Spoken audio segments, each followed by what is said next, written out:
Let's talk about silver. For the longest time, it's kind of been in gold's shadow, right? But in late 2025, a series of just wild events basically blew the doors off the whole market. And what we saw was a story of two massive, powerful worlds heading for a direct collision. So, to really get what's going on, you have to understand that silver has this split personality. On the one hand, yeah, it's money, a store of value, a hedge against inflation, you know the drill, just like gold. But on the other hand, it is an absolutely critical, can't do without it industrial metal. And for the very first time, these two sides are in an all-out brawl for every single physical ounce they can get their hands on. And the first sign that this fight was getting serious? A mind-blowing price jump of over 114% in 2025 alone. But listen, this is so much more than just investors chasing a number on a screen. That number is a symptom of a much bigger story, a kind of tectonic shift happening just beneath the surface. It's the story of an unstoppable force meeting an immovable object. Okay, so let's start with that unstoppable force. I'm talking about the relentless, and I mean relentless, demand from industry. This is the part of the world that doesn't just want silver, it physically needs it to build things. Just take a look at the scale of this. We all think of silver for coins or jewelry, and yeah, that's about a third of the demand. But the real story, the gorilla in the room, is industry. Nearly 60%, that's almost 6 of every 10 ounces dug up, gets completely consumed by factories. It's not put in a vault, it's gone forever, used up in your phone, in solar panels, everything. That makes industry the undisputed king of silver demand. And here's the thing, that demand is exploding. And we're not just talking about the old stuff. New tech like silver nanowires, which are essential for things like flexible phone screens and next-gen batteries, that market is set to triple in less than a decade. Some people are saying that if this battery tech really takes off, we might need to find 101% more silver than we're currently producing globally. Just think about that. And look, this isn't some far-off science fiction thing. This is happening right now. Silver is the absolutely non-negotiable, irreplaceable heart of the green energy revolution.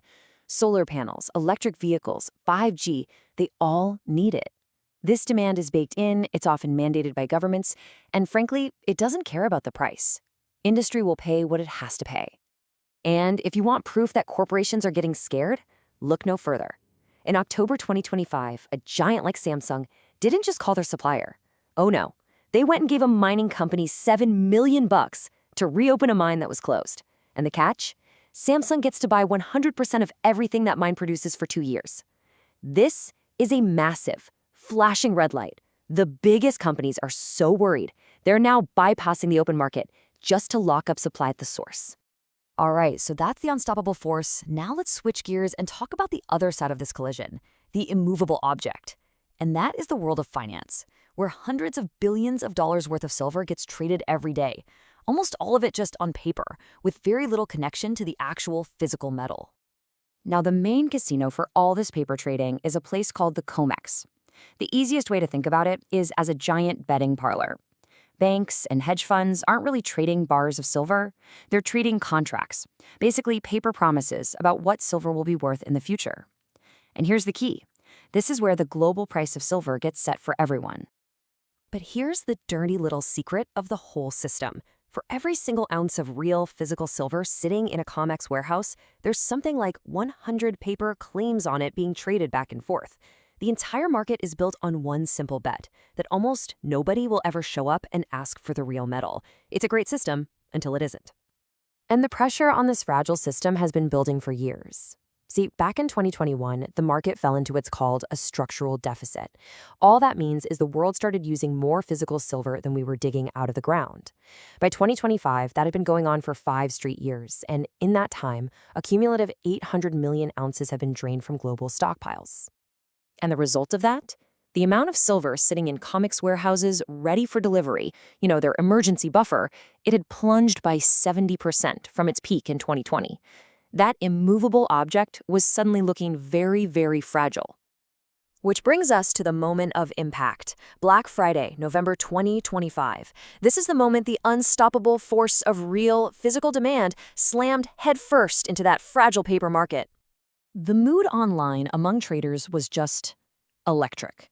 People were losing their minds. One post on Reddit that went viral just said, "The banksters pulled the plug." Now, whether you like that term or not, the feeling was crystal clear. Something deep inside the machinery had just broken. The official reason for an 11-hour halt in trading was a cooling issue at a data center. A boring technical problem.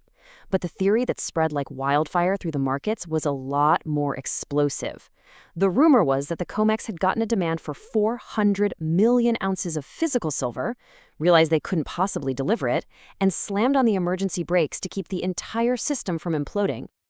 When the market finally flickered back to life, all hell broke loose. The price didn't just go up, it violently reset itself, jumping over $3 an ounce to blow past $57.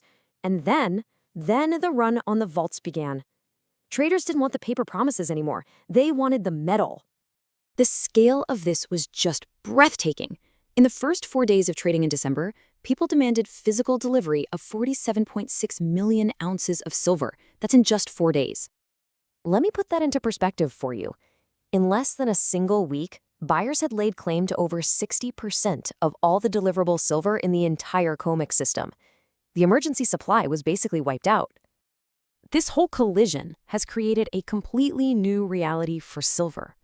The curtain's been pulled back, and now everybody sees how the trick was done. The game has fundamentally changed. So the takeaways here are pretty simple. 1, the paper market's power to set the price is breaking. 2, that industrial demand is a freight train and it is not stopping. 3, the supply deficit isn't a theory, it's very real and it's having huge consequences. And 4, what we're probably seeing is the beginning of a huge revaluation of silver, based not on paper promises, but on the cold, hard reality of how much physical metal is actually left. So that brings us to the big question, right? If industry needs it and the supply just isn't there, what price does silver need to hit to solve this crisis? To actually encourage companies to go out and mine a whole lot more of it. And incredibly, we actually have an answer to that. Remember that Samsung deal to restart the mine? Well, the financial models they used, the price they needed to see to justify that investment, was $100 an ounce. That's the number that a tech giant is betting on. They believe that's the price required to make it all work and to secure their future supply. So when you see the unstoppable force of technology smashing into the fragile world of paper finance, you really have to stop and ask yourself, has silver, this quiet little metal, suddenly become the single most important, most fought-over commodity of the next decade?